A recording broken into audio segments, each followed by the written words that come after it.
aimed at career development.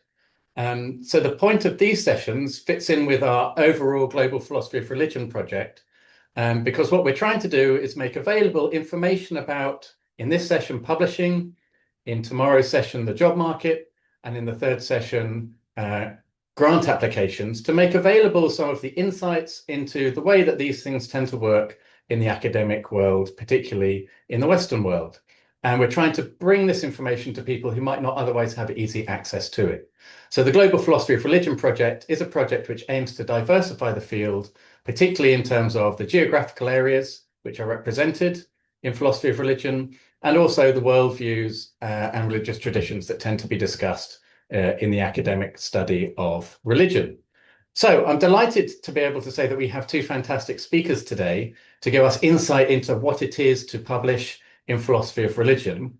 I want to encourage you, before we start, just to, if you're interested in learning more about the job market or about grant applications, do sign up if you haven't already to our next two sessions tomorrow and Wednesday. So the first thing I'm going to do is going to invite our two distinguished speakers to introduce themselves, and then we'll get the ball rolling.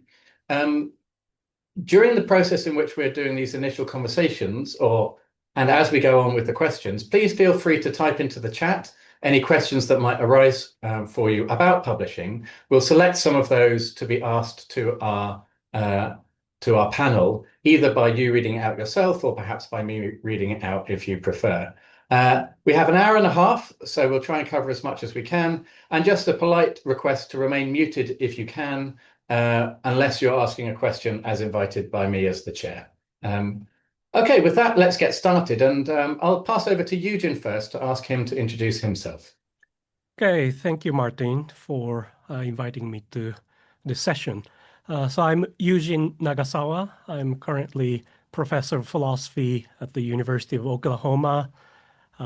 Obviously, I specialize in the philosophy of religion, and I edit a journal called Religious Studies, published by Cambridge University Press. I have been editing this journal for about 7 years.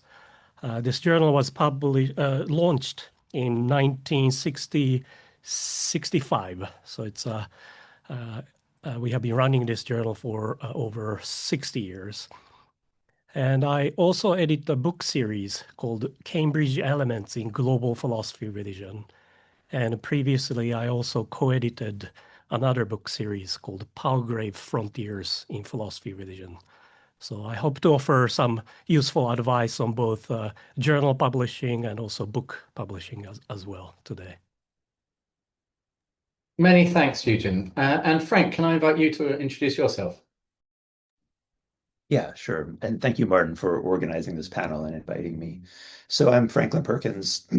I'm a professor at the University of Hawaii at Manoa in the philosophy department.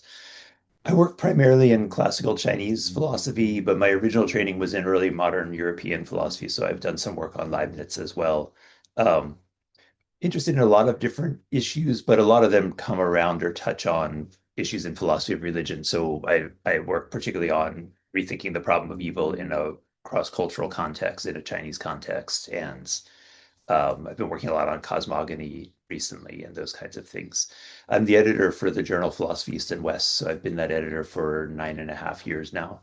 The journal is actually celebrating this year its 75th anniversary, so it really was one of the first, maybe the first journal that was open to publishing on non-Western philosophy, and that's been central to the mission the whole time. Wonderful, thank you. So I hope you can see we have really the two very best people in the world, quite possibly, for this conversation about global philosophy of religion and publishing in top journals and top venues. So the next thing we're going to do, because I don't know what we have people at different career stages and so on, but certainly when I was earlier on in my career, I didn't really know what it looked like to publish. I didn't know what the process looked like from the inside or from the outside. So we're going to start by inviting Franklin to say a little bit about what publishing in a journal looks like, what sort of things happen from the editorial point of view and so on, followed by Yujin saying a little bit about what that process looks like when people are publishing books. So back to you, Frank. Yeah, so I'll just kind of walk through the steps of the process, and then later when there's questions, if you have follow-up questions, you can ask me, more details or things like that.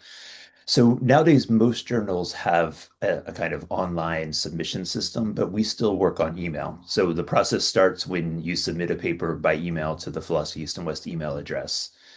And that's just sending the paper with an abstract, usually maybe some keywords, that's it, right? So you email it in. I have an assistant who will manages that email, but she'll send it to me. And then always within 2 weeks, so usually faster than that, but within 2 weeks, I will read the paper and I make an initial decision on whether it should go out for review or not. And so if I decide not, that's what we call a desk rejection because it's coming from the editorial desk. Um, at this point, because their submissions are very high, I would guess I probably desk reject maybe 60% of the papers. And then maybe 40% go out for review. So, and sometimes you don't get much explanation on that, but usually I'll try to write a few sentences explaining why I think it doesn't fit the journal or there's some issue with the paper or something like that. If it goes on, then I'll look for two reviewers, right? We're a double-blind review journal, which means you won't know who the reviewers are and the reviewers don't know who you are. There's also triple blind reviews, which would be if I don't know who you are, but we're not triple blind. So if your email has your name on it, I'll know who you are, right? But the reviewers won't know who wrote the article, and the author will never know who the reviewers are, right?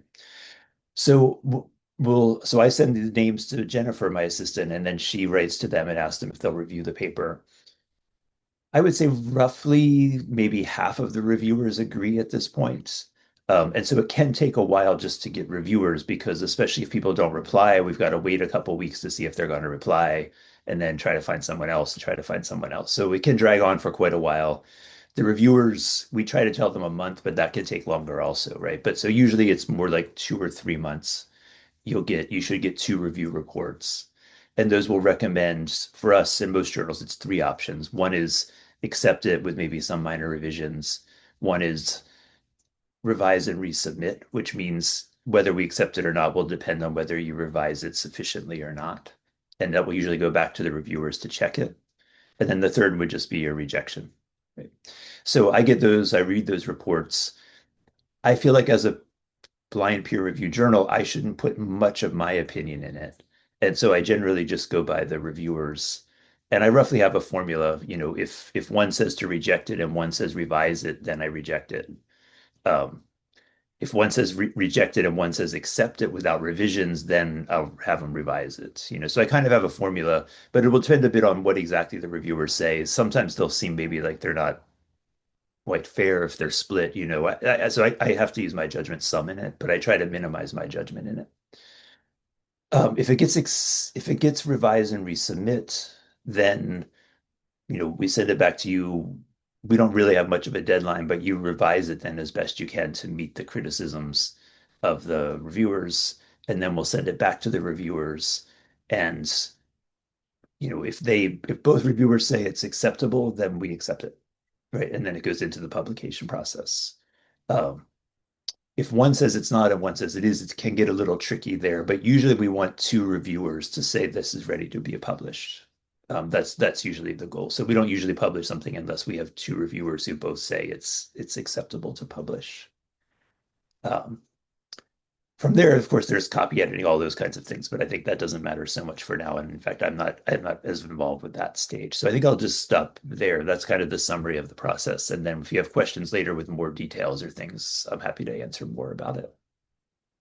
That's fantastic. Thank you very much, Frank. That's very informative. Yujin, can you tell us a little about how the process for books works and the ways in which it might be different? Sure. So as I mentioned earlier, I edit the series called the Cambridge Elements in Philosophy of Religion series. This is a unique book series because we published only short monographs. The Cambridge University Press calls it Elements. So we publish only Elements, which are, the length is between 20,000 to 30,000 words. And currently, we don't openly seek proposals from potential authors. We mainly invite authors to submit their proposals. So I want to talk more about the standard book publishing process. So previously, I edited a book series called Palgrave Frontiers in Philosophy of Religion. So for this series, if you are an author who is interested in publishing your monograph as part of the series, you would approach us as series editors and say, I have this book idea. Do you think this will be suitable for your book series? And then we might say, yeah, that's interesting. Why don't you submit a full proposal? Or we might say, this is not exactly for our book series. And so, if our response is positive, then you will be writing a book proposal. Palgrave has a specific proposal form, so you can use that template to complete your form. But any standard book proposal would cover a summary of the book. So you have to explain, why this topic is interesting and important, and what kind of original ideas you'll be developing in your book. And also you have to specify your target readership. So if it's a research monograph, probably you will be saying, this book is for mainly scholars and graduate students working in this field.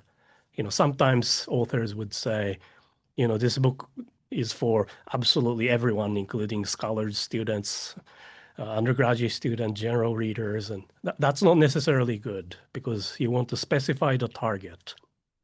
If you write a textbook, you would have to say, this textbook is an introductory textbook mainly for undergraduate student, or even entry-level undergraduate students. Or if you write a research monograph, again, you would be saying this is mainly for researchers and graduate students. And also in your proposal, you would have to explain how you can place your book in the literature. So you have to compare your own book proposal with existing books. So you have to say, there are several existing books on this topic, but my book is original for these reasons. Maybe your approach is new, or you address specific sub-issues in a broader literature and so on. So you have to, in a way, you have to sell your project to say, I want to write this book and this will be important because it will fill a gap in the literature.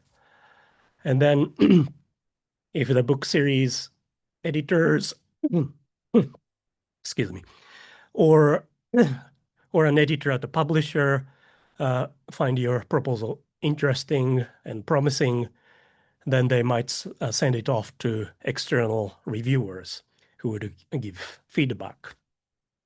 And if you receive positive feedback, then the publisher might ask you to submit at least some sample chapters or even a full manuscript. If you are a junior scholar, you might be asked to submit a full manuscript.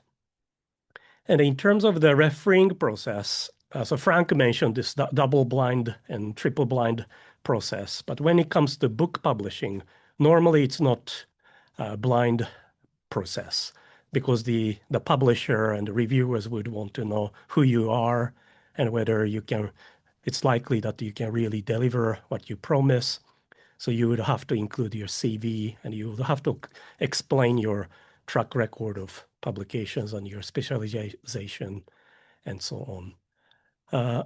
And then once you submit your full manuscript, the publisher might send it off to reviewers again, possibly the same reviewers, and then you get final feedback and you would revise. And if the publisher is satisfied, then they would accept your book manuscript. So that's the very last stage. But before that, your publisher might issue a contract with a specific deadline. So even if your book is not fully completed, you might still have a book contract if the publisher is satisfied with your proposal and sample chapters. I think I'm happy to take any questions about the process, but I think this is a general process that is adopted by most academic publishers. Great, thank you very much, Yujin. We're gonna, in a few minutes, we're gonna head into the questions. We've got some questions that were submitted through the form before the meeting, and we'll also look at some of the questions coming up in the chat. Thank you for those couple, which we'll come to later. But before we do that, I thought it might be helpful to start with each of Franklin and Yujin giving us a top tip for junior scholars, particularly junior scholars working in global philosophy of religion or who might be based in the global south, to give a takeaway top tip for the population that we have here in this meeting. So we'll start with Franklin, I think. So what's your top tip, Franklin? So my top tip is, I think, really the most important thing, but it's also a very burdensome thing. But I'm going to just say it.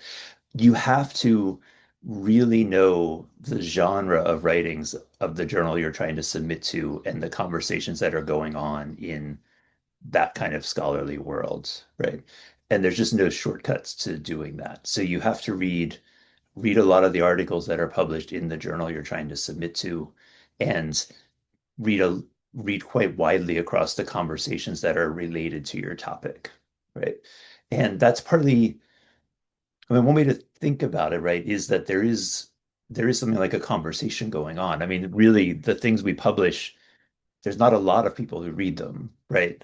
And it's really a conversation between a group of specialists. And if you want to enter that conversation and you want people to listen to what you have to say, you have to have listened to what they have to say, and you have to kind of step into a conversation that's ongoing.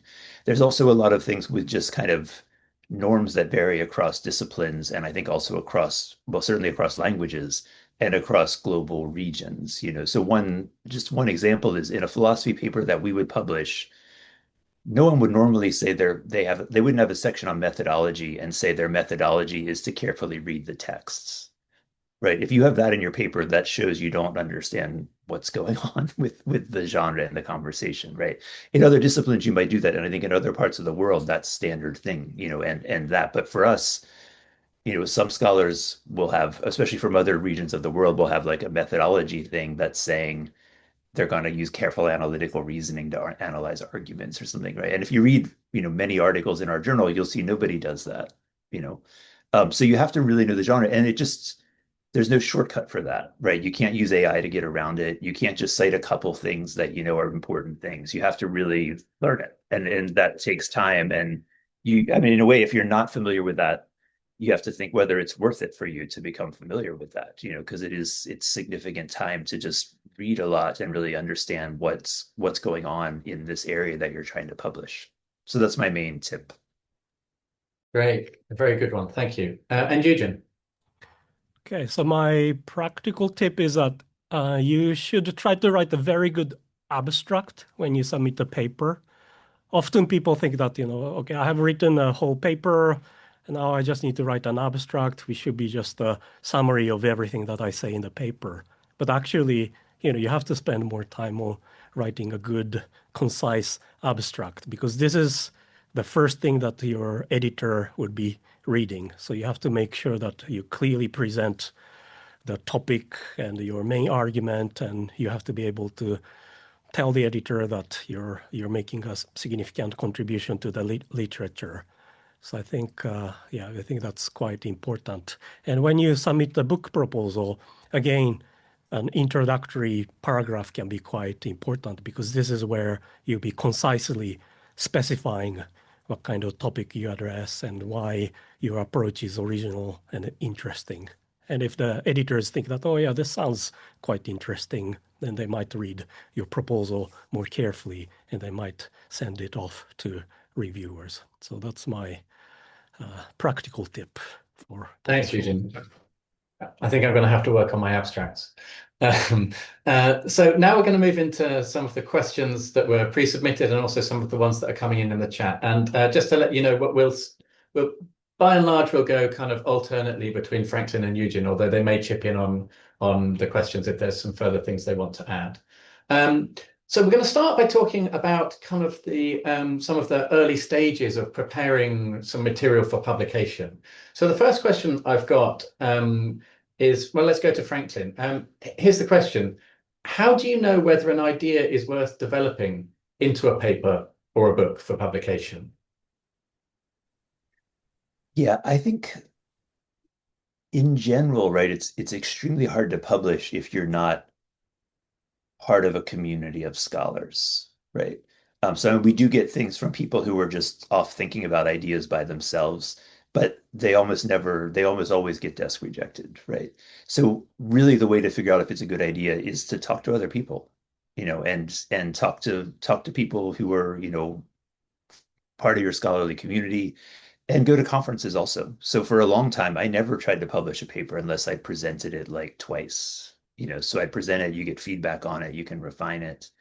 But I think we can't judge ourselves whether our ideas are very good, really. Like we're not very good at evaluating our own ideas. You really need other people to get their opinions and to discuss it with. And again, conferences are a good way to get kind of feedback from people who aren't just kind of people and coming from the same perspective as you. So I would encourage that as well. Great, thanks, Franklin. And I might just flag that I think that very helpful answer to the question might also be applicable to one of the questions in the chat from Ishan Mangal, which I'll just read out for the group. He says, greetings, if the author feels that the material he wants to publish is radical and iconoclastic, what is the best way to publish it, considering he feels that his work is novel and groundbreaking and has little references? So I guess taking what Franklin said, although correct me if I'm wrong here, Frank, but maybe again, kind of getting that material out there and getting it in front of other people and presenting at conferences and so on, and feeling like one's becoming part of that conversation as a community might be the way, even for someone who thinks their ideas are radical and novel and groundbreaking, to make sure they're still participating in the conversation in a way that's going to make it attractive to people who want to decide about whether or not it's to be published. Okay, I'm going to offer the next question to Yujin, which is this. So what are the key things to consider when attempting to convert your PhD to a monograph on the recommendation of your examiners? So this is something that sometimes happens, that after an examination, your examiners say, oh, that would be a great book. So what do you do? Yeah, so, if you're recent PhD, you might think that actually I can publish my PhD dissertation as a book because there's this manuscript sitting in front of me. But I think you shouldn't really think that you can simply, print out your dissertation and staple it and submit it to a publisher, because a PhD thesis and a research monograph are quite different. Often a PhD thesis has a substantial chapter surveying the literature and addressing existing ideas and so on. But often a research monograph needs to include more original ideas. So you would probably have to revise a lot. So when your PhD examiners say, oh yeah, your work is great and I encourage you to try to publish it as a book, they don't necessarily mean that you can just submit your PhD thesis to a publisher and publish it. When I finished my PhD, I did publish it as a monograph eventually, but I spent about 2-3 years to revise it because there are a lot of holes that I could find after finishing my PhD. And I obviously received feedback from my PhD examiners and colleagues and so on. So I think it's if you want to publish it as a book, it's good to revise it and polish it, spending a lot of time. You shouldn't really rush to publish it as a book. And another option is that if you think that some of the chapters can be published as papers, then you can do that as well. Often writing a book is more demanding than writing papers. So if you think that there are some very interesting ideas that I can publish, then you might consider publishing a paper based on some of your chapters. Martin, Thanks very if I much, could just Yujin. add, So, can I just add a comment to that?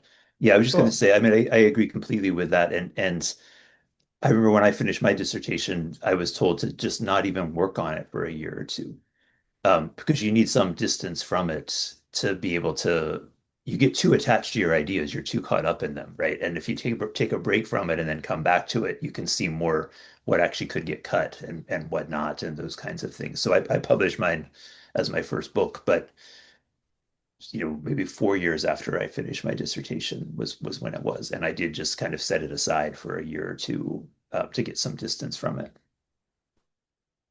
Yeah, I still have vague plans to publish my PhD thesis, but it's been a little bit longer than 4 years now. Okay, so we're now going to move on to a different sort of set of questions, some of which are related to the ones coming up in the chat. So we'll go to some of those in a minute. But first, this is kind of about how to prepare for submission, how to choose which journals to aim for, some of the practicalities, really. So to you, Frank, what factors should I consider when when selecting a suitable journal or publisher? I think so. The most fundamental one would be to find a journal that's publishing things that are similar to what you're working on, right? So you want to read across a wide range of journals and see that what you're doing is a good fit for it, right? I mean, I think that's the most fundamental thing, especially with stuff that's kind of at the edge of different disciplines, and if it's kind of experimental, you want to find some place that's publishing things that fit your model. And one thing you could think about is what are articles that are relatively recent that you admire and that you like are models for you, and try to publish where those things are being published, right?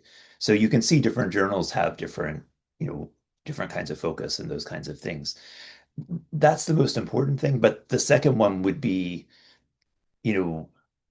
what pressure you're under to publish and the rankings of the journals and the reputations of the journals and those kinds of things. Because some departments that's taken very seriously, other places it's not taken so seriously, and the ranking systems are all complicated because they're based on, the main ones are based on kind of mainstream analytic philosophy. So if you're not doing that, then you can't necessarily publish in those journals, and it's a little hard to judge. So PEW, I mean, lots of people would say it's the top place to publish in non-Western philosophy, but there's arguments for other journals might be the top place, and so there's no clear ranking system for that, right? But I think you do want to, if you have time, you want to try to think about what are the journals that fit what I'm doing and have the strongest reputation, and then aim for those, right? And then if you get rejected, you can go to a different journal that's maybe has a little bit higher acceptance rate or something like that, but it varies a lot, right? Because if you're really under a lot of pressure to publish fast, you might want to not start with like a top ranked journal, and then get rejected, and then another one and get rejected and move down a few times, So you kind of have to think strategically. But still, I would say the main thing is find a journal that's publishing things that are similar to what it is that you want to write. Thanks, that's great. And that leads us really nicely into the next question, actually, which is because there are these sorts of ideas of which journals are more impressive or less impressive and so on. So another one of the submitted questions was this, which I'll send Yujin's way. Where can I find a list of journals with high index value and minimal or no publishing charges? And perhaps we can add to that, journals that will be considered particularly prestigious or well regarded. So where can people, particularly outside of the bubble of Western academia, where can we find information about that? That's actually a tricky question because I don't know much about high index value journals. In the English speaking part of the world, we don't really care about high index, but I understand that in many other countries, universities and funding bodies, they care about that. I don't want to give you wrong information about this. I'm not going to say, where you can find a correct ranking. But I can answer the question about publishing charges. So there are very few philosophy journals that charge fees to authors.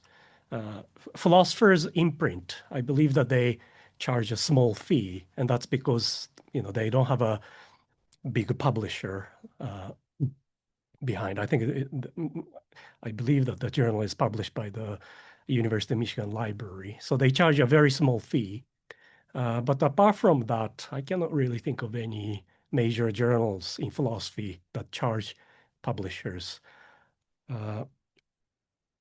When you want to publish your papers as open access publications, then they could charge fees.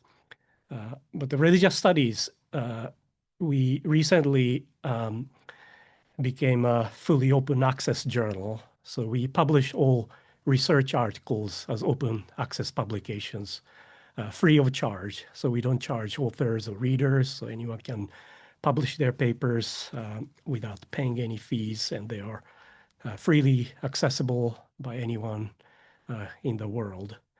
But some other journals, they are not open access journals, and they might charge fees if you want to publish your papers as open access publications. But apart from that, you shouldn't really expect to pay to publish a paper.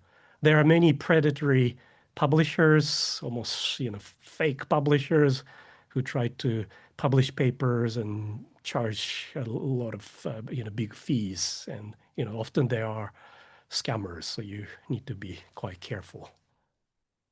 Thanks, Yujin. Yeah, and that connects to a question we've just had from Aribia Atto in the chat, which is how does one detect predatory journals? I guess maybe I can add something here, which is I think basically, yeah, if a journal is charging, it should be really clear what the charge is for. And for places like Philosopher's Imprint, and I think also Ergo, it's very clear that there's a minimal charge for processing fees because they're not associated with a particular press. But what counts? Okay, what counts as a big or small fees? I can't remember what Philosopher's Imprint fee is to submit, but I think it's something like $50. Yeah, $50 or $60, something like that. Yeah. Um, No one and should charge hundreds or thousands of dollars. And it's different if it's open access, but as you said, Yujin, for open access fees. But I think the other tip that maybe I would suggest is if you just look at other people who've published there, look at existing journal articles and see, judge the quality of them, and maybe see whether the authors themselves are people that you recognize, to come back to Franklin's earlier point, as being part of the sort of conversation you want to be part of. That's a good way of kind of getting a sense of whether this is part of the normal academic conversation or whether there might be predatory journals there. Franklin, if you've got any other tips. Yeah, I would just say that if you get an email from a journal asking you to publish something that you've presented, it's almost certainly a scam. That just almost never happens. And if somebody's gonna, you have to be pretty famous to start getting invitations. And if that's the case, they're going to write you a personal email and make some connection, And so I had a grad student who got an email saying, they found the name of something they presented at a conference and said we're interested in publishing it, and it was, it ended up being a scam, So I would say almost never are you going to get an email like that that's not from a predatory journal. Yeah, that's another really good point. Thank you. Okay, I might stick actually with Yujin, because there's a couple of questions that have come in the chat that are related specifically to the things that Yujin and Franklin are responsible for. So there's a couple of questions here, one from Amos Dyke and one from Emmanuel Ofuazia, which are about, I think they're about the kind of process of how to be invited for a Cambridge element in global philosophy of religion. So the first question is, how does one qualify to be invited? What are the components of the proposal? And the second is, what specific criteria are taken into consideration before inviting academics for topics in the elements? So Yujin, would you be happy to share a little bit about that process? Yeah, that's a good question. The Cambridge series is a little bit tricky because the publisher doesn't want to submit too many volumes. So we have a specific period of time to run this series and a specific number of volumes to publish, which is around 30, 40. And also I have to cover a wide range of traditions. So I cannot publish too many books on a specific tradition. And that's why I really have to balance the titles that we commission. That's why I'm not accepting proposals openly. You could informally contact me if you have a brilliant idea, but please don't be disappointed if I say, I'm sorry, but we have already commissioned enough volumes on similar topics. Thank you, Yujin, and I hope we're not going to create you a situation where you're inundated by lots of proposals. One thing to add is that also Palgrave and Routledge, they have short monograph series, not specifically on specific area of philosophy, but they have general philosophy series publishing short monographs. So Palgrave one is called Palgrave Pivot, and Routledge one, I forgot, Routledge Schwartz or something like that. Springer has it as well. Yeah. Is it Focus, the Routledge series? Right. Palgrave, Springer, Focus, and Routledge, Focus, and Springer Schwartz, I think. Yeah. So there are several options for short monographs if you are interested. There's one quite specific question relating to philosophy East and West, which might not take long to answer. So Franklin, I might ask you this one, which is from Yogeshwar. For Philosophy East and West Journal, someone writing an article drawing from regional philosophers somewhere in India, can one cite in Indian regional languages beyond Sanskrit and Pali? That's rather specific, sorry. Sorry, could you say that again? For Philosophy East and West Journal, if someone's writing an article drawing on a regional philosopher from some particular part of India, can they cite in Indian regional languages rather than in Sanskrit or Pali? Yes, certainly. I mean that, but with translation, of course, presumably. Yeah, translations would have to be provided, and I would look for at least one of the reviewers who could read that language, and would be familiar with those materials. But yeah, any language is fine. So we don't have any restrictions on what languages material you could use. Great, thank you. Okay, well, we're going to go back to another one of the questions that were submitted beforehand, and I've lost slightly track of who was talking last, but I'll go to Yujin with this one. Is it okay to substantially rewrite a paper, for example, by making changes in the structure and adding new content, and resubmit it to the journal that the paper got rejected by? Right. So I would say my quick answer is no. Unless you are explicitly asked to revise and resubmit your paper. So revise and resubmit is different from conditional acceptance. So revise and resubmit means that, okay, the editor doesn't think that they can publish your paper, but if you substantially revise it in light of the referee's reports, then they can reconsider the paper. So it's very tentative. And this is where you can substantially revise your paper and resubmit. But if the editor rejects your paper, and basically that's it for the paper, so you're not really encouraged to revise and resubmit. And I always think that, there are so many journals to try. So it's, always better to try a different journal if you want to, revise your paper and try some other place to publish. Thank you, Yujin. Okay, we may come back to some of this kind of more practical stuff later, but for now, I think it might be time to move on to the next kind of set of questions. And this is about the decision process and the outcomes and what leads to certain outcomes and so on. There's a question in the chat that echoes one of the ones that was submitted beforehand from Ganesh. And here's the question, which I'll put to Franklin. What are the big no's that lead to a confirmed desk rejection? Language, literature review, and maybe we can also consider more generally, what are common reasons for rejection even after the desk reject stage by reviewers? Yeah, so the most common for desk rejections, really the most common one is not knowing the conversation that's already going on, right? And as we get this particularly from international scholars who will write as if no one in English has ever talked about this topic, and so they'll repeat a lot of things that are obvious or that everybody already knows. That happens quite often, and that's the most common thing for a desk rejection from me. The second one I would say is missing key secondary literature. And so, yeah, and that's really a matter, again, of not getting into the conversation. Those are the two obvious things that lead to a desk rejection. There's trickier things. Well,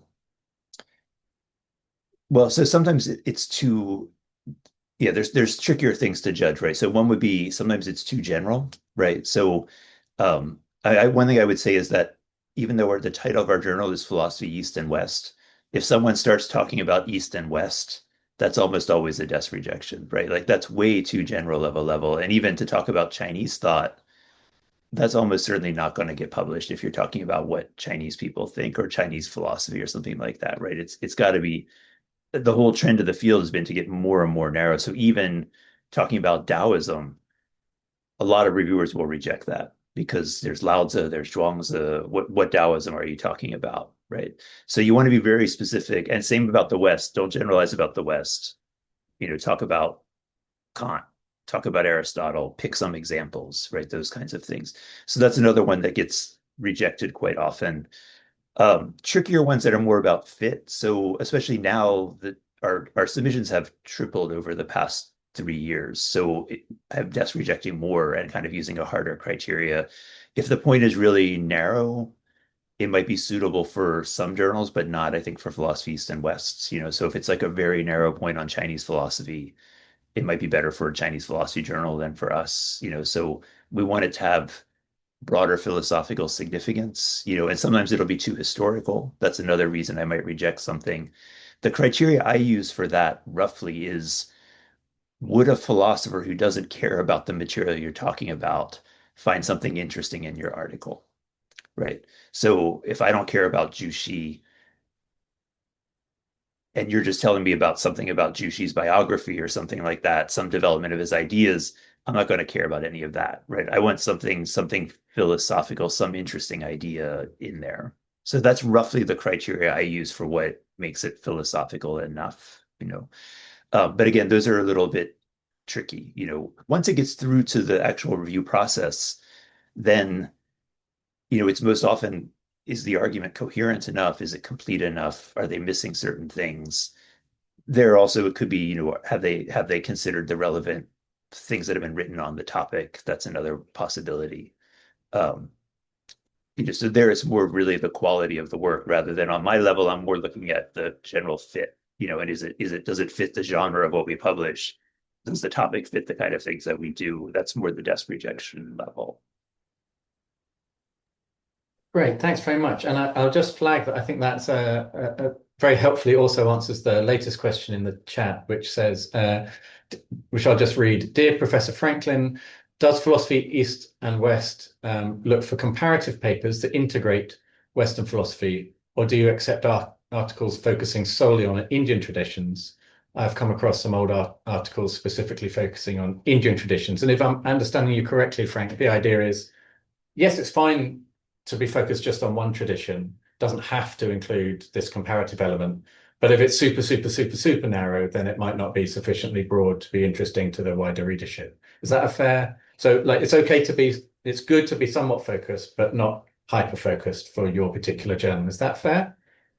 Yeah, I think the main thing, so I think journals would differ on this probably, but to me, it can be philosophical without connecting to Western philosophy and even without connecting to like contemporary philosophical discussions. So if it's an interesting point about emotions or something like that, that's enough. But there should be some takeaway for someone who don't care about the particular person you're talking about.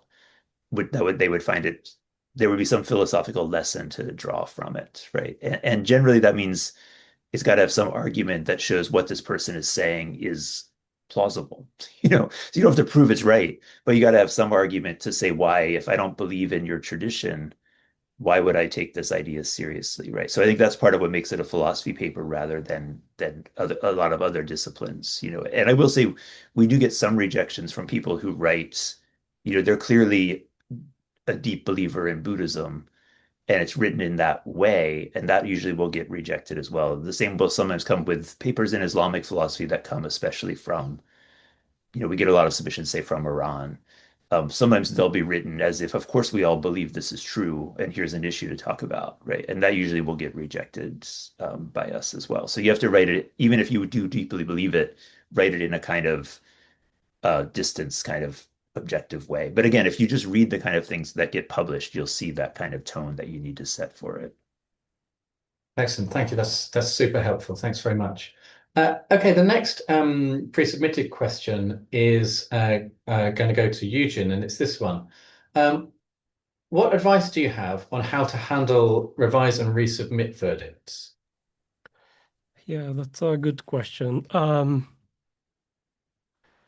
So one advice I want to give you guys is that you should always take comments seriously. Sometimes it can be frustrated when you receive comments that are, mostly negative or dismissive, but it's always nice to try to address comments provided by the reviewers and respond to them respectfully and professionally. After all, even if the reviewer provided a negative comment, they spend at least a few hours to read your paper and write comments.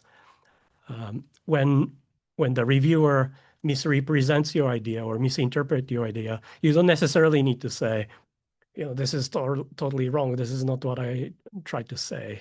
Instead, you could try to think, okay, maybe my presentation was not clear enough. So you could say, okay, the referee didn't seem to fully understand my point, but I think that's because of this paragraph that was unclear. So in light of this review, I revised this paragraph. And that's a better way that's better than saying, this is a total misinterpretation and that's not what I meant to say. When you fundamentally disagree with the reviewers, you can say that. You can just say, to the editor, you can say, this is not my argument. But at the same time, you shouldn't try to be too dismissive, because after all, it's likely that your revised paper will be sent to those same reviewers. Great. Thanks, Yujin. I just add a couple of things on that, Of because I think course, it's a very difficult, tricky question. And I just want to totally affirm what Yujin said, right? Which is to take the reviewer's comments seriously and take some time, right? Because even small criticisms, when I first read them, make me kind of mad, but after a few days, I'll think like, okay, I can see the point, like don't just react fast to it.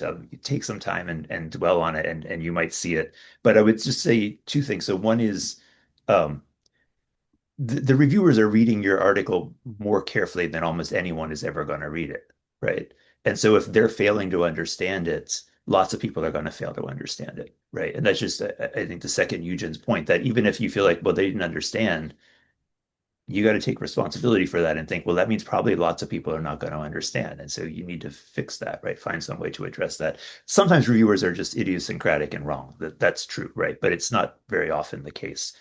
The other thing, I think Yujin was suggesting this as well, is you can write an explanation of the revisions that you make. And there you can say, I didn't do this because I disagree, and here's my reasons for it. That's also where another tricky thing with reviewers is often they will suggest different things. And you've got to decide, well, which one are you going to listen to? As editors, sometimes I will write to the author and say, look, okay, these are contradictory, but this is what I think you should do. But usually you have to sort it out yourself.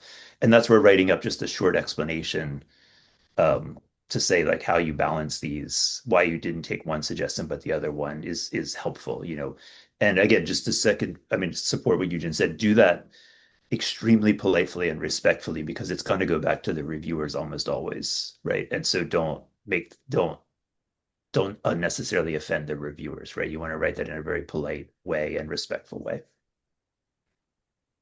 Great, thank you. Okay, and next question on the process of decision making and what to do with it is this. So my paper's been rejected. What should I do next? Franklin, over to you. Yeah, so I think if it gets rejected, usually, if it's desk rejected, you might not get much feedback, right? But if it's rejected by reviewers, then you will have gotten some explanation for it. So the thing to do is revise it, take those comments seriously, and then submit it somewhere else, And there's contingencies with the review process, right? Because it depends on which specific reviewers you get. And I know I see articles that we rejected that get published in other good journals, and I'm sure the exact same thing happens. They see things they rejected that we end up publishing, So don't lose hope or anything, but take seriously whatever feedback you get, revise it, and then, submit it somewhere else. And if you get to desk rejection and you don't get much feedback, if you haven't gotten feedback from other people, show it to other people, see what they think about it, So try to revise it as best you can, but then, yeah, just, keep submitting it to other places, because, yeah, that's my advice for it. Thank you. I want to add that, most leading philosophy journals have very low acceptance rate. So Frank mentioned that he probably does reject about 60% of submission, and Religious Studies is very similar. And overall acceptance rate is much, much lower than that. So when your paper gets rejected, you shouldn't be too discouraged, and you should try other venues as well. And ultimately, you might conclude that, actually this paper was not good enough. But in many cases, you can revise and polish and, try to find a place to publish. Thank you. So we've had a question from Arabia that's on this topic and maybe pushes a little bit on some of these approaches. So I'll read it out. It says, one problem that scholars from underrepresented fields and areas face is the problem of papers rejected due to the lack of understanding of the field by one reviewer, usually the infamous reviewer two. Sometimes it's a matter of prejudice where a reviewer believes a field is not just as relevant. How can an author mitigate this? And how do journals mitigate this, especially since, as Franklin says, it only takes one negative reviewer report to get a rejection? That's a pretty tough question, but I'll pass it to you to start with, Yujin. Yeah, so it's important to know that editors don't always just listen to reviewers. Even if reviewers are pretty negative, editors can still publish your work. So when you write a response to the reviews that you have received, you can explain to the editor saying that, it looks like the second reviewer is not really competent, and it looks like this person doesn't really understand the literature. And you can explain that so that the editor can mitigate the situation. But yeah, this is a challenging problem because I'm sure Frank knows, but experience is the same, but it's very difficult to find reviewers these days. We have to try often many people who would agree to review papers because everyone is so busy. And we cannot always find the most ideal reviewers to referee specific papers. So again, I think it's important to, if you have some concerns with the reviews that you have received, you should explain that to the editors, and the editors should respond to it in a reasonable way. Thank you, Yujin. And that kind of leads us in quite nicely. This is all not planned, but it's working quite well, where we're going to move on to the next set of questions, which are just more general kind of miscellaneous collection. But the first of these is kind of connected to what Arabia was asking about. And it's this. What particular publishing challenges are there for authors working on topics in non-Western philosophy? And do you have any suggestions how to address these? And I'll pass that to Frank. Yeah, that's a good question, but it's a difficult question to answer in general as well, right? So I think if you're doing that, right, there's kind of two strategies to look at. So one is journals that regularly publish in that area that you're working on, right? And so I don't know with all different fields, right? But there's lots of journals that publish just on Chinese philosophy, right? And there's some that do, there's a Journal of Indian Philosophy, right? And things like that. And then there's PW ones that do different traditions and things like that. So those kinds of forms, if you know they publish in the area that you're working on, then you can feel fairly confident that they'll take that seriously and that they'll be able to find reviewers and things like that. The highest ranked journals and things are ones that say some of them will consider non-Western philosophy things, but that's not primarily what they do. And then I think it's more difficult. You're taking more of a chance that it's going to get rejected. I think, yeah, and I'll just say, like, as a journal editor, right? So Philosophy East and West, the focus is really on Asian philosophical traditions. And I will say, like, occasionally we'll get things in African philosophy, but it's almost impossible for me to get reviewers for those because I don't know why, right? But partly because I don't have an established network of people for that, and so I'm less likely to consider something. Again, our focus is Asian traditions, but part of the obstacle with new areas is that it's just extremely difficult to find reviewers, and I'll say that's a challenge for me with Islamic philosophy as well. It's very hard to find people who will agree to review things given the number of things that we get, and then the problem Yujin brought up is then you're getting reviewers who you don't know how well you can trust them. I looked and I've sent 330 review requests this year, right? So in 6 months of this year, I've written to 330 people asking them to review papers. So obviously I don't know all those people, and some of them I have no idea who they are sometimes. In terms of how they get it taken more seriously, again, you want to address whatever has been written on it. And even if nothing's been written exactly like on that text, like if it's a very unknown text, but you think it's important, address things that are similar to it, that you can connect it to. So connect it into a kind of network of discussions. And it is easier to publish things if you can connect it to familiar philosophical issues, so that in reality, that partly means some Western philosopher that people are going to know, or some problem that's kind of outlined in analytic philosophy or continental philosophy or something like that. I mean, that's the easiest way to do it, is to say this tradition you're working on addresses some issue that is kind of mainstream, right? And that's a sign, I think, of how Eurocentric the field remains, but that is just realistically the case. So I before I came to the University of Hawaii, I taught at a department that was focused heavily on continental European philosophy. So even when I taught a graduate class, it'd have to be so I did one on Zhuangzi and the body, I got to connect it to something that the students are going to be interested in, or else they won't take it. Uh, and so, yeah, I think that's the easiest way to do it, is to try to make some contribution to kind of, let's say, more mainstream philosophical issues. But it's just a difficult task, and I think what we're all trying to do is to shift the whole center of the field in a certain way that allows these traditions to have more legitimacy on their own. But we're still far from that standard as well, I think, especially if you're looking at more mainstream journals rather than specialist area journals. Thanks, Frank. Yeah, I think that's very helpful and very pragmatic advice. As you say, we all hope that over time things will move in that sort of direction. I think they have moved somewhat in that direction over the last 10, 15 years. But junior scholars may need to be pragmatic about the sorts of choices they make about what to develop into papers and where to target certain sorts of things on that basis. I'm going to inject a question from the chat, which is relevant here. So this is a question from Bayusele in Kulwana, who is a PhD candidate at the University of KwaZulu-Natal, who says, "Thank you for sharing this valuable and informative material. May I kindly ask, I guess this is to both of you, whether you also publish work in African philosophy?" So from what Frank said, it's possible, but not the center of gravity really in the existing published material in philosophy East and West. And Yujin, I'd also be interested to hear what things look like from your point of view.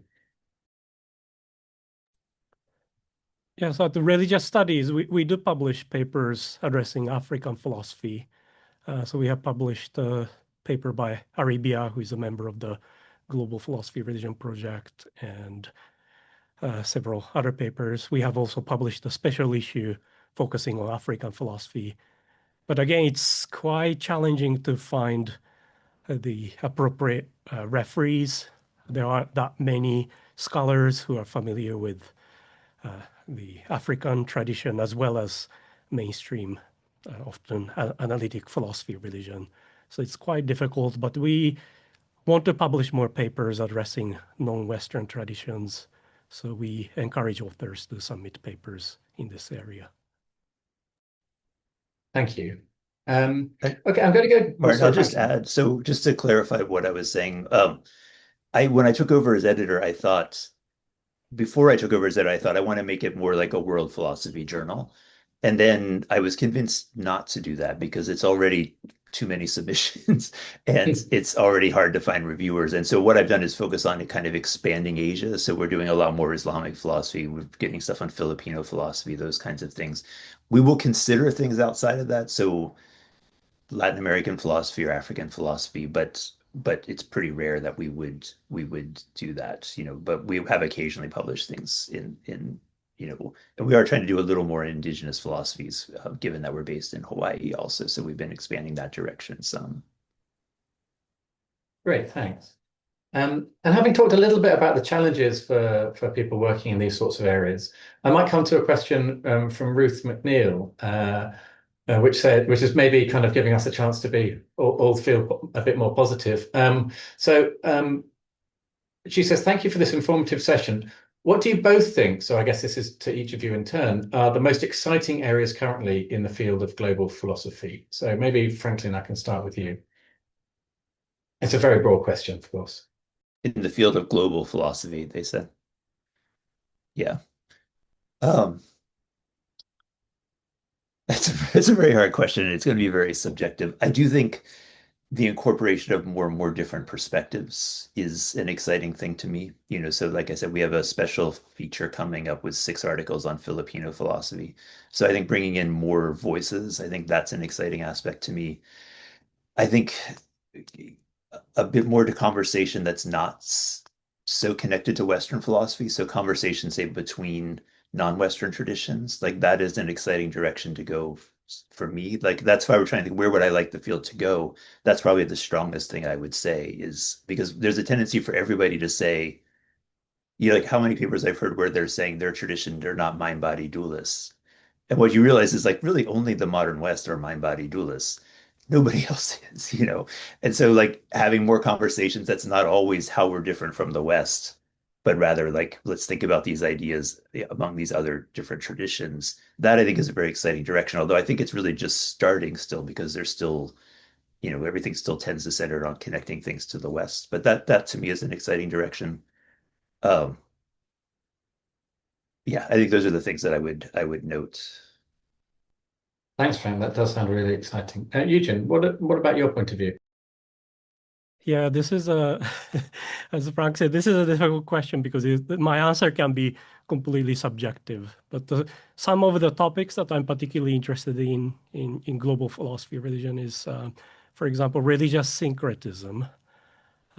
So yeah, we have published many papers addressing very specific traditions like Islam, Judaism, Buddhism, and so on. But I'm also interested in,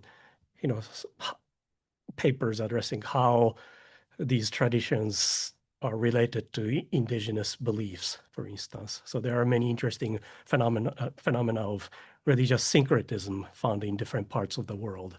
And I think there are a lot of interesting epistemological and metaphysical questions arising from this. And another topic that I'm quite interested in, and I'm aware that the John Templeton Foundation is interested in as well, is non-religious spirituality, basically. So there's this idea that there are people who think that they are spiritual but not religious, or people who believe that there is something transcendental but not necessarily. This kind of belief doesn't necessarily fit in a traditional religious framework. And I would welcome papers addressing these beliefs that are quite emerging in contemporary society. Thanks, Eugene. Yes, interesting stuff. Okay, changing kind of gear a little bit here. We've got a couple of questions that were submitted beforehand and one in the chat now, which are on AI, which is obviously something which is affecting the publishing industry and all of our work quite substantially at the moment. For the sake of time, I think I might just read out all 3 of these questions together and then give Eugene and Franklin a chance to pick out some of the specifics and also maybe offer a word on the more general side of things. So I'll just read these 3 questions. The first is the general one, which is, what are your thoughts on publishing in the growing world of AI? Next, there's a more specific one, which says, which AI tools for grammar and language editing are generally accepted by journals without raising concerns about plagiarism or academic misconduct, which of course may be particularly relevant for those who are trying to publish in English language venues without themselves being native English speakers. And then related to that, there's a question in the chat from Priyanka Nadia, who says, could you please clarify what level of AI assistance is acceptable? Also, can the use of AI itself be a reason for manuscript rejection if properly disclosed? So that's kind of connected maybe to that more specific second question. So Franklin, maybe over to you to start with on how AI can be used in a way that's consistent with what publishers want, and also maybe a more general reflection on how publishing may or may not change in the light of the use of AI. Yeah, I would say one of my summer projects is to come up with an AI policy for the journal. So I'm still trying to figure this out, and I think a lot of journals are trying to figure it out right now also. Um, because I mentioned, we've gotten 285 submissions so far this year, right, in 6 months. And 3 years ago, we would get less than 200 a year, right? And that's partly because of AI that we're getting some. It's not just AI, there's other reasons why it's grown, but that's partly because of AI, right? And it's particularly useful for people who, if English is not their native language, it's hugely useful, right? And that's a huge opportunity for us, I think, that we can have access to, more people can have access to this conversation. Um, my own view on it is that you can only use it like you would use an editor, and so to correct grammar, those kinds of things. And I would say don't use it to generate any text. That would be my rule, would be don't use it to generate any text. I think it's okay to use it to translate text. So if you've written it in a different language and want to use AI to translate it and then fix it from there, I think that's okay.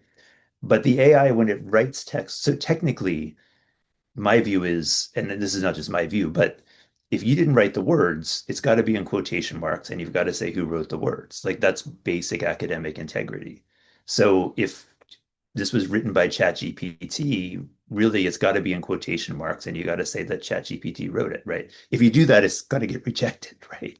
Uh, it needs to be your own words, right? And this the hard thing is that sometimes one can tell and sometimes we can't. Like lots of times we can't, and so that's why people do it, right? But I would say we reject quite a few things because they sound like an AI kind of summary, right? And that's where it tends to come in. So the papers have original ideas, but basically like the account of what other people have said about the idea has been AI generated, right? Or even something simple like they wrote the paper, but then they had AI write the conclusion. Um, it doesn't look like a person wrote the conclusion a lot of times, right? Like it's easy to do that, but it doesn't it doesn't quite read the same way. There's a level of generality. So the safest thing I would say is use it to edit like you would use an editor where you wouldn't have to cite somebody for writing your paper for you, right? So use it to edit grammar, that kind of thing.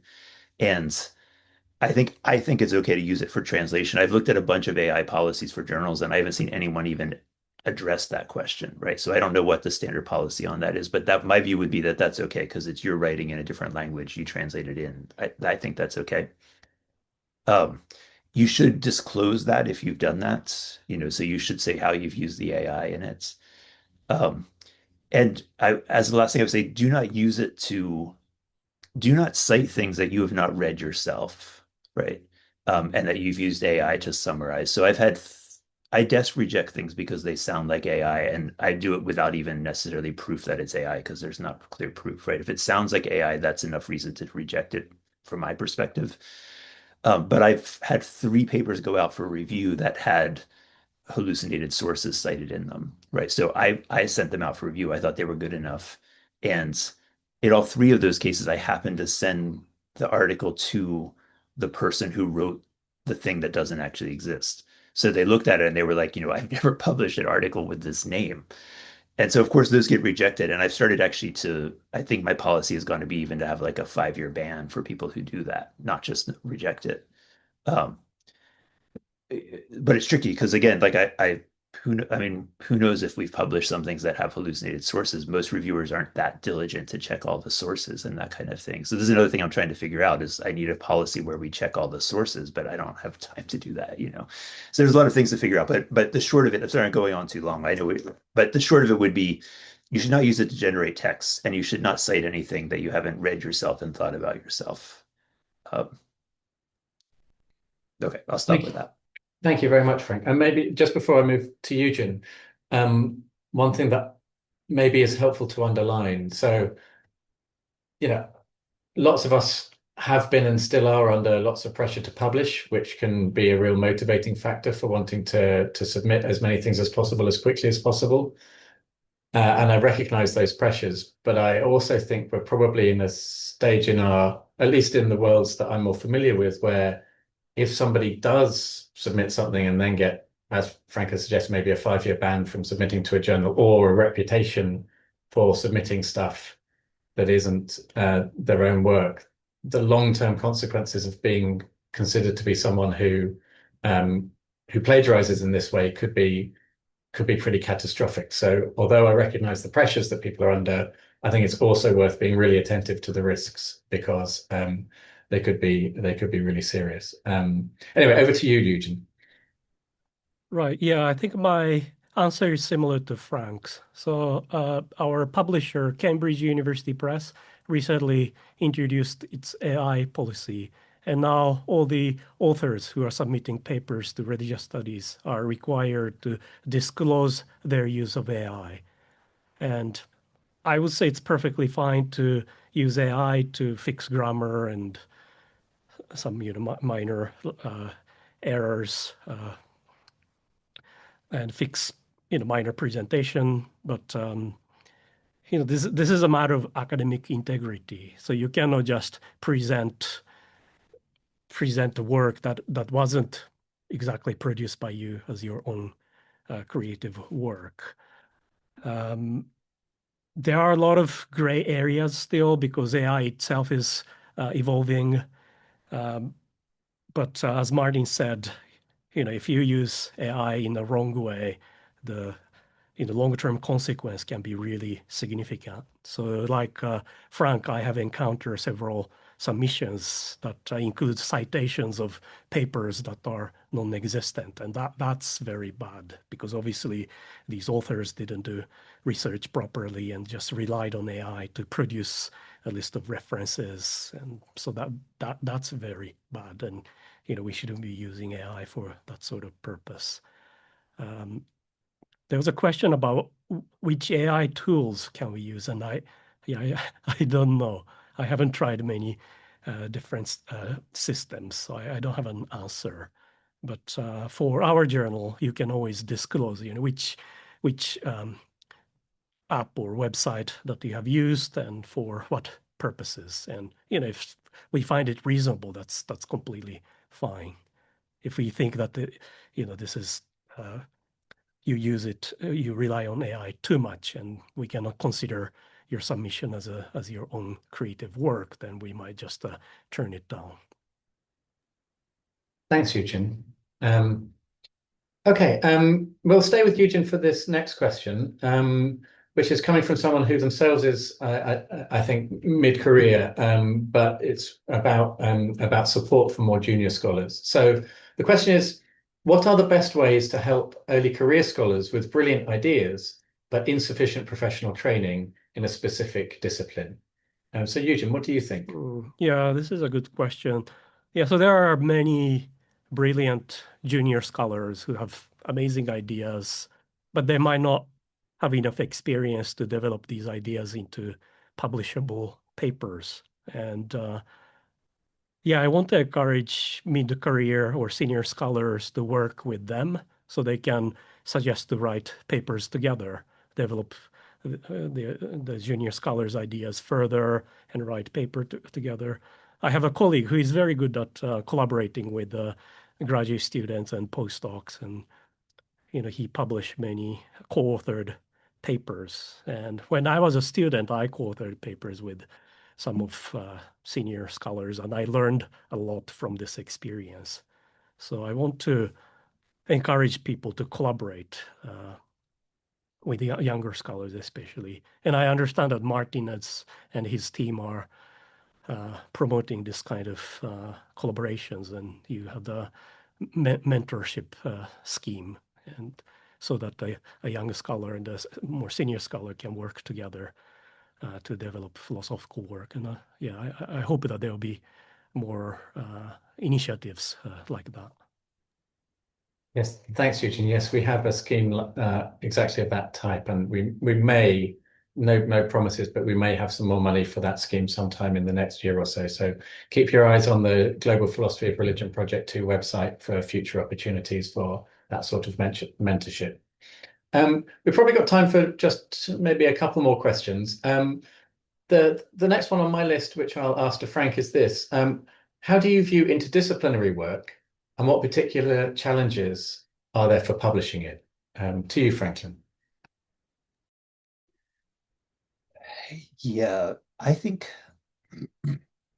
That's going to vary a lot by journals, and I think in a way, because philosophy East and West has, a high level of prestige within the field, that in some ways makes it more conservative than some other places, and so I think newer journals are kind of feel maybe more free to experiment around with those kinds of things. So for me, again, the key thing is that it has some philosophical takeaway from it. So whatever other methods are being used could be okay if it has that. But I guess if I really think about it, the methods,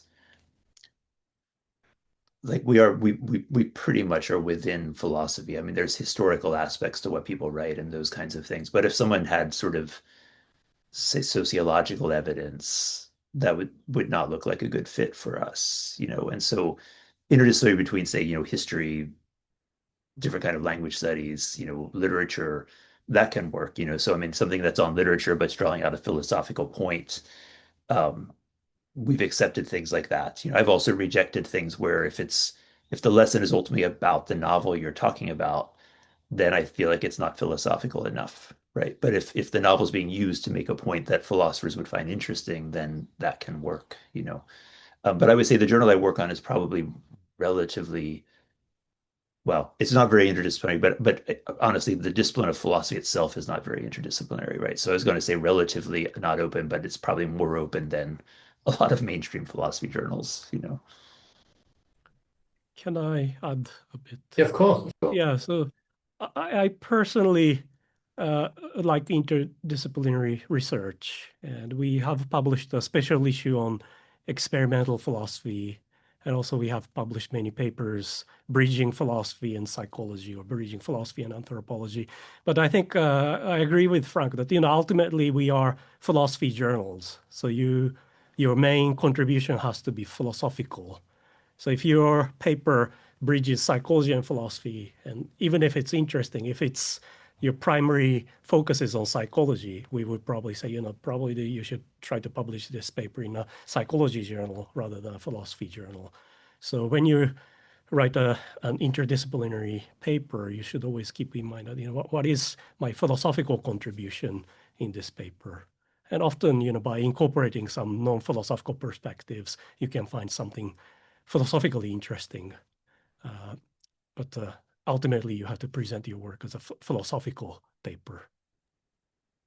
Thank you very much, Yujin. Yeah, that's helpful. And maybe this kind of connects back to what we were talking about right at the beginning when we were talking about how to develop from ideas into something that one wants to publish. Maybe really at that early stage, if it's interdisciplinary work, you need to be thinking about where's this targeted? Is it going to be targeted to, say, a psychology journal? Is it going to be targeted to a philosophical journal? And if so, I need to develop the idea and write the paper in a way that makes clear its philosophical contribution. Or is it, have I found a journal that's interdisciplinary in this way? And as Frank has said before, maybe feels like my contribution will be part of that conversation, in which case it can be framed in a way that kind of lines up with what people are already doing in that one. Okay, maybe this can be our final question, and it's a good and relatively challenging one in its own way, from the chat from Emmanuel Ofoasia.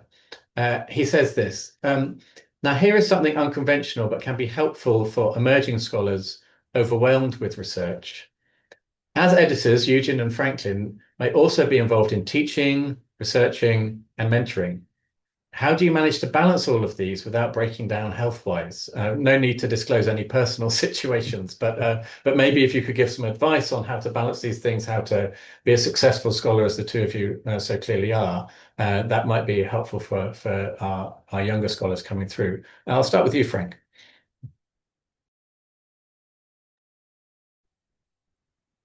I honestly, I'm not sure I have good advice for that. I mean, one thing you can try to do is try to link these things together. So my first book on Chinese philosophy, I taught a class on the book I was doing for each chapter of that. So I wrote it over maybe 3 or 4 years, and each year I was teaching graduate seminars, do a graduate seminar on Zhuangzi, and then one on Xunzi and one on Mengzi, so that I'm developing my ideas with the students. And in general, I always try to teach a class with things I'm trying to figure out. Like I go in with questions because it's more interesting for me, and so you can kind of tie those together, and um, that can help, you know. I think with service things, you have to figure out how to say no sometimes, but the reality is, and Yujin, I'm sure, is the same way, the people who have a sense of responsibility and who actually are responsible get drawn on doing more and more work, and then, I want to do research, but that's not actually much of my time anymore, because I get responsible for things, right? And I don't know how to balance it. I do. On the pessimistic side, I would say it's hard to be very successful if you're not willing to work really a lot. It happens sometimes, and I would just say, and I'm not advising the strategy, but for me, I worked almost all the time for like the first 10 years of my career. That's what I did. And that's not necessarily healthy. It fit me, but it's not necessarily healthy, and it's not conducive if you have a family or those kinds of things. So it really is a struggle, I think, to try to figure out how to balance those things. Um, yeah, I'm sorry, I don't actually have I don't know that I've done that well in my life, so I don't know that I have good advice. Eugene probably has better advice than me on that. Actually, I'm similarly bad with this. I love philosophy and I enjoy my work. I enjoy teaching. I enjoy doing research. So I don't feel overly stressed. But at the same time, yeah, there are a lot of meetings and paperwork, and as many academics know, it's not like we are doing philosophy all the time. Um, I think Frank's advice that it was good. So we should sometimes, or yeah, often we should say no. If you want to do something, you should say no. It's very easy to say yes, and then you regret later. But if you are not really willing to do something and you're asked to do, you need to have courage to say no. Um, yeah, work-life balance, that's very difficult. Yeah, I don't know. I want to say you should enjoy what you do, and after all, you are doing philosophy because you love it. So you try to appreciate the interesting and positive aspects of your academic life. But if you feel like you are overburdened, then that's not a good sign. So you have to try to reduce your workload. And I think psychological well-being is very important. And if you are overburdened, then you cannot produce good work. But one thing that is related to publishing that I want to say is that you don't necessarily need to publish dozens of papers all the time. Quality is very important. I think it's quite common for young scholars to think that, well, in order to be impressive, I have to publish many papers. But that's not often the case. Many university employers, they want to see really good work. And if you're a junior scholar, you don't need dozens of papers. If you have a couple of very solid papers, you're very promising. So you don't need to think that you have to publish a lot. It's more important to improve your work and try to publish a small number of really excellent work that will be discussed in the literature. Thanks, Yujin. That's really helpful. Yeah, and as you say, that connects to the kind of to the pragmatics of how to conduct oneself. Doing less but better might also mean making space for the other parts of your life that enable you to do your best quality work, rather than trying to produce as much volume as possible. Although the best way to balance all these things might not involve being an editor of a major journal as the two of you are. So perhaps, although it's great to have you here and offering your advice and successful people in the area, perhaps you're both almost uniquely badly positioned to, as you've said, be able to offer advice on the balance between all sorts of different things because you've been drawn into this service to the profession, which is greatly appreciated, but no doubt comes at substantial time cost to you and to the balance of the rest of your work and life. Okay, we're just about out of time before, so I think maybe it's time to bring the question time to a close. There are a couple more questions that we didn't manage to cover in the chat. Without committing, of course, Yujin or Franklin to finding the time, given how busy they are, to respond to these, perhaps it would at least be appropriate if you have specific questions for them to email and hope for a response, even if it's not guaranteed. But let me just say once again that I'm very grateful to Yujin and to Frank for offering their wisdom. They really are two of the very best people we could have had, giving their advice to this community of junior scholars looking at global philosophy of religion. So thank you for your time. It's very much appreciated. And I hope the session has been valuable for everybody. I hope you've learned a lot. And I hope you felt inspired to aim high in your publications, do the best work you can, and being aware that you'll have a receptive audience among some of the leading editors in our field.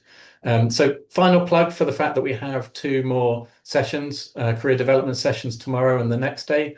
You can find details of that on our website, which is easy to find if you put Global Philosophy of Religion Project 2 into your favored search engine or into ChatGPT or whatever AI preference you have. And with that, I wish you a good rest of the day or evening or night, depending on whereabouts you are.